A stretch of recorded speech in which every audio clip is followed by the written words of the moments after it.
నమస్తే welcome to our voice నేను journalist నవత భౌగోళిక రాజకీయాల్లో దౌత్యపరమైన అంశాలు భావోద్వేగాలపై ముడిపడి ఉండవు అవి పరస్పర అవసరాలను ఆధారంగానే ఉంటాయంటారు అమెరికన్ రాజకీయ శాస్త్రవేత్త జార్జ్ పోర్తి ఇది అక్షరాల సత్యం తాజాగా కాంగ్రెస్ ఎంపీ శశి థరూర్ తన మాట మార్చారు రష్యా ఉక్రెయిన్ యుద్ధంలో మోదీ వైఖరిని వ్యతిరేకించడం తప్పే అని ఒప్పుకున్నారు నాడు రష్యాను వ్యతిరేకించాలని తాను చెప్పిన మాటని వెనక్కి తీసుకుంటున్నానన్నారు ఆ విషయంలో మోదీనే కరెక్ట్ అని చెప్పారు తన ముఖంపై కోడిగుడ్డు కొట్టినంత తప్పైందని భారత్ ప్రతిష్ట ఇప్పుడు చాలా పెరిగిందని వెల్లడించారు ప్రపంచ దేశాల మధ్య యుద్ధాన్ని ఆపగల శక్తి ఉన్న దేశంగా ఇప్పుడు భారత్ ఎదిగిందని చెప్పారు అయితే రష్యా ఉక్రెయిన్ యుద్ధం సమయంలో ఏం జరిగింది మోదీ తీసుకున్న నిర్ణయం అప్పుడు తప్పెందుకైంది శశి థరూర్ అప్పుడేమన్నారు ఇప్పుడు ఎందుకు అది తప్పని అంటున్నారు చాలా కన్ఫ్యూజన్ గా ఉంది కదా ఈ కన్ఫ్యూజన్స్ అన్నిటికీ చెక్ పెట్టాలంటే ఈ వీడియో చివరి దాకా స్కిప్ చేయకుండా చూడండి తాజాగా ఓ సభలో మాట్లాడిన శశి థరూర్ మోదీ విదేశాంగ విధానాలను కొనియాడారు 2022లో ఉక్రెయిన్ పై రష్యా సైనిక చర్య ప్రారంభించినప్పుడు భారత్ దానిని ఖండించాలని థరూర్ పిలుపునిచ్చాడని అది తప్పు అని ఒప్పుకుంటున్నానన్నారు యుఎన్ చార్టర్లోని ఆదర్శాలు ఆ రోజు నా వాదనకు కారణమయ్యాయని చెప్పారు అంతర్జాతీయ వివాదాలను పరిష్కరించేందుకు బలాన్ని ప్రయోగించడాన్ని వ్యతిరేకించిన చరిత్ర భారత్ అని చెప్పారు అంతర్జాతీయ సరిహద్దులు సార్వభౌమత్వాన్ని ఎవరైనా ఉల్లంఘిస్తే మన దేశం దాన్ని ఖండించాల్సిందేనని అన్నారు అయితే ఆ రోజు భారత్ ఒక స్టాండ్ తీసుకోలేనందున తాను విమర్శించానని చెప్పారు అప్పుడు అలా చెప్పినందుకు 3 సంవత్సరాల తర్వాత తాను మూర్ఖుడిలా మిగిలిపోయానని వాపోయారు నాడు భారత్ తీసుకున్న నిర్ణయమే 3 సంవత్సరాల చెల్లుబాటు అవుతుందని చెప్పారు 2 వారాల వ్యవధిలో ఉక్రెయిన్ రష్యా అధ్యక్షుడు మోదీ ఆలింగనం చేసుకుని 2 చోట్ల ఆమోదం పొందారన్నారు చాలా తక్కువ దేశాలకు సాధ్యమయ్యే శాశ్వత శాంతి తీసుకొచ్చే స్థితిలో ప్రస్తుతం మన దేశం ఉందని కొనియాడారు యూరప్ వ్యవహారాల్లో ఎక్కువగా జోక్యం చేసుకోకపోవడం వల్ల భారత్ అనేక ప్రయోజనాలు పొందుతుందని థరూర్ అన్నారు అయితే రష్యా ఉక్రెయిన్ యుద్ధం మొదలైన తొలి రోజుల్లో భారత విదేశాంగ శాఖ ఎప్పుడూ లేనంత ఒత్తిడిని ఎదుర్కొంది నాటో దేశాలు ముఖ్యంగా అమెరికా జెలెన్స్కీని యుద్ధ వైపునకు ఉసిగొల్పినాయి ఆ దేశాన్ని తమతో కలిపేసుకుంటామని అబద్ధపు హామీలు ఇచ్చాయి నాటో దేశాల్లో కలిస్తే రష్యాతో ఎదిరించవచ్చునని జెలెన్స్కీని నమ్మబలికాయి అయితే ఉక్రెయిన్ నాటోతో కలిస్తే యుద్ధం తప్పదని పుతిన్ హెచ్చరిస్తున్న మాట వినలేదు దీంతో రష్యా యుద్ధానికి దిగింది దీన్ని అమెరికాతో పాటు యూరప్ దేశాలన్నీ వ్యతిరేకించాయి ఉక్రెయిన్ సార్వభౌమత్వాన్ని సవాల్ చేస్తే సహించబోమని చెప్పాయి వెంటనే రష్యా బలగాలు వెనక్కి తగ్గాలని కోరాయి అంతేకాదు ఉక్రెయిన్ కి సహాయంగా అమెరికా యూరప్ దేశాల నిధులు ఆయుధాలను సరఫరా చేశాయి ఈ దేశాల సహాయంతోనే దాదాపు 3 ఏళ్లుగా యుద్ధం కొనసాగుతూనే ఉంది అమెరికా యూరప్ దేశాలు తమ ఆయుధ లాబీలకు వ్యాపారం జరగడం కోసమే ఉక్రెయిన్ ని యుద్ధానికి రెచ్చగొట్టాయి దీనివల్ల తమ దేశ కంపెనీలకు భారీగా ఆయుధాలకు ఆర్డర్లు వచ్చాయి దీంతో వైపు ఉక్రెయిన్ నాశనం అవుతూ వస్తుంటే ఇటు యూరప్ అమెరికాలు లాభపడ్డాయి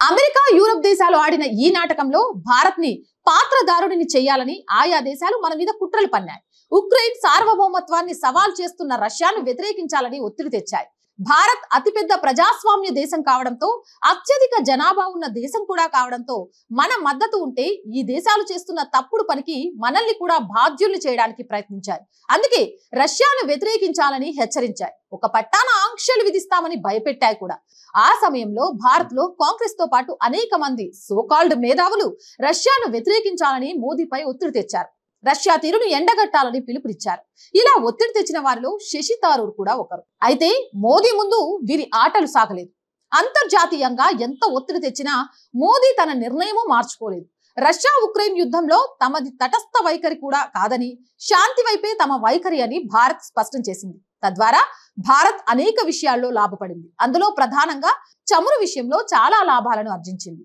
యుద్ధం కారణంగా ప్రపంచ దేశాలన్నీ రష్యాపై ఆంక్షలు విధించాయి అందువల్ల రష్యాతో చమురు కొనుగోలు చేసే దేశాలు తమ దిగుమతులను తగ్గించుకున్నాయి కానీ భారత్ అమెరికా యూరప్ దేశాల ఆంక్షలకు బెదరలేదు దీంతో పాటు రష్యా సైతం మన దేశానికి డిస్కౌంట్ ధరకే చమురును అందించేందుకు సిద్ధమైంది యుద్ధం కంటే ముందు ఉన్న ధరలకే ముడి చమురును అందించేందుకు ముందుకొచ్చింది దీంతో మన దేశం రష్యా నుంచి భారీగా ముడి చమురుని కొనుగోలు చేసింది రష్యా ఉక్రెయిన్ యుద్ధం కంటే ముందు మొత్తం భారత్ ముడి చమురు దిగుమతుల్లో రష్యా నుంచి కేవలం 1% మాత్రమే కొనుగోలు చేసేది కానీ యుద్ధం ప్రారంభమైన తర్వాత 1% కాస్త 40% పెరిగింది అయితే పశ్చిమ దేశాల ఆంక్షల కారణంగా ముడి చమురు ఎవరూ కొనుగోలు చేయలేకపోవడంతో రష్యా భారీగా డిస్కౌంట్ తో భారత్ సహా పలు దేశాలకు క్రూడ్ ఆయిల్ ను ఎగుమతి చేసింది.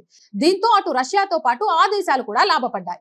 ఇలా ఉక్రెయిన్ యుద్ధం ప్రారంభమైనప్పటి నుంచి రష్యా నుంచి భారత్ దాదాపు 112.5 బిలియన్ యూరోలు అంటే సుమారు 1.5 లక్షల కోట్ల ముడి చమురును కొనుగోలు చేసినట్లు centre for research on energy and clean air ఒక నివేదికలో తెలిపింది.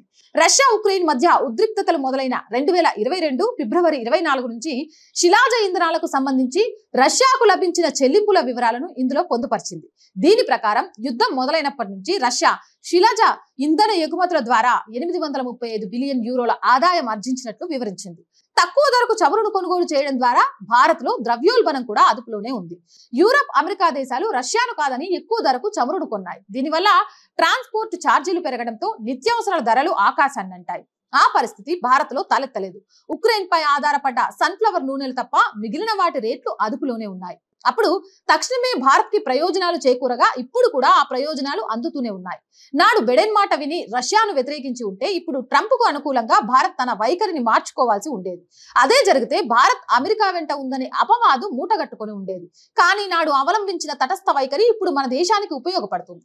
ఈ విషయాన్ని గుర్తించిన శశి థరూర్ 3 ఏళ్ల తర్వాత మోదీ వైఖరి కరెక్టే అని కొనియాడుతున్నారు. అందుకే భౌగోళిక రాజకీయాల్లో దౌత్యపరమైన అంశాలు భావోద్వేగాలతో కాదు, పరస్పర అవసరాలపై మాత్రమే ఆధారపడి ఉంటాయని అంటారు రాజకీయ విశ్లేషకులు. ఏదేమైనా కానీ మోదీ దేశానికి ఏం చేశారు, అసలు మోదీ అధికారంలోకి వచ్చాక భారతదేశానికి ఏం జరిగింది అనే వాళ్ళకు శశి థరూర్ మాటలు చెంపపెట్టు లాంటి సమాధానం అనుకుంటున్నారు. మరి మీరేమంటారు?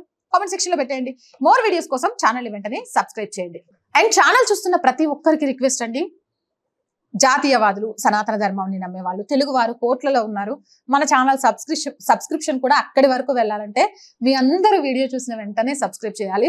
ఒక్కసారి సబ్స్క్రైబ్ చేశారా లేదా అనేది చెక్ చేయండి. కంటెంట్ బాగుంది, నలుగురికి తెలియాలి అనుకుంటే మీకు తెలిసిన గ్రూపులన్నిట్లలో షేర్ చేయండి.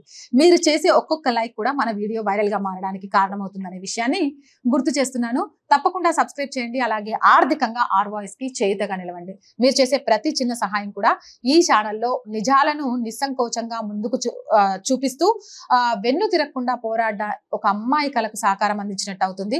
ఆర్థికంగా స్థిరత్వాన్ని సాధించేందుకు ఆర్ వాయిస్ చాలా కష్టపడుతుందండి. అది రావడం అంత ఈజీ కాదు. ఎందుకంటే నిజాయితీగా వెళ్లే వాళ్ళ పరిస్థితి ఎలా ఉంటుంది అనేది నేను మీకు ప్రత్యేకంగా చెప్పాల్సిన అవసరం లేదు. కాబట్టి ప్లీజ్ ఈ ఛానల్ని చూస్తున్న మీరే ఈ ఛానల్ని కాపాడొచ్చు.